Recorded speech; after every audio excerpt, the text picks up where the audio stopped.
Jeg hedder Søren Andersen, vi er i Metal-studiet, og jeg har besøg af Boman lige nu. Han laver pick-upper. Og vi er blevet kammerater inde på Instagram på grund af den her interesse for guitarlyd og pickups. Boman trykkede mig på maven og sagde, om ikke jeg ville kigge ned i hans lille lab. Og det ville jeg gerne. Så vi har rodet og dimset, og nu er han forbi mig her med et sæt.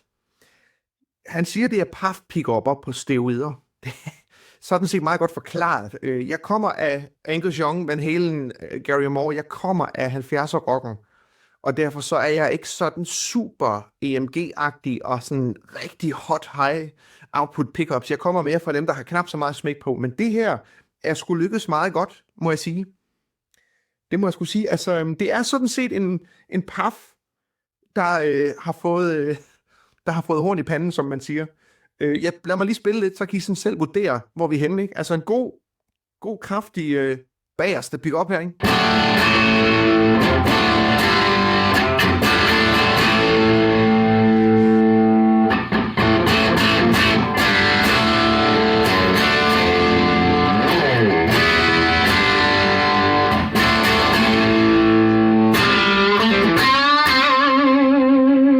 Masser af bid til de der lidt mere nærige ting. Sådan.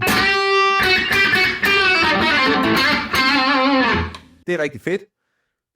Neck pick-up er selvfølgelig lavere i outputtet, men stadigvæk noget af det, jeg går efter, når jeg skal pick-up, det er, altså jeg vil have de bid der. Og det har han sgu formået at få med i neck pick-up'en, at det er jo ikke en single coil, men du kan få de der...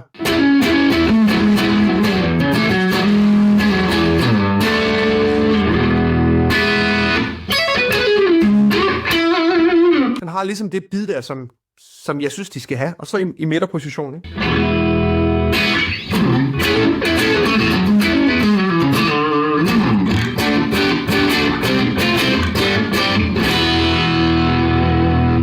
Så det er sgu overall en ret lykkelig oplevelse. Tak til Boman for det her. Jeg glæder mig til at spille live med det her. Hej!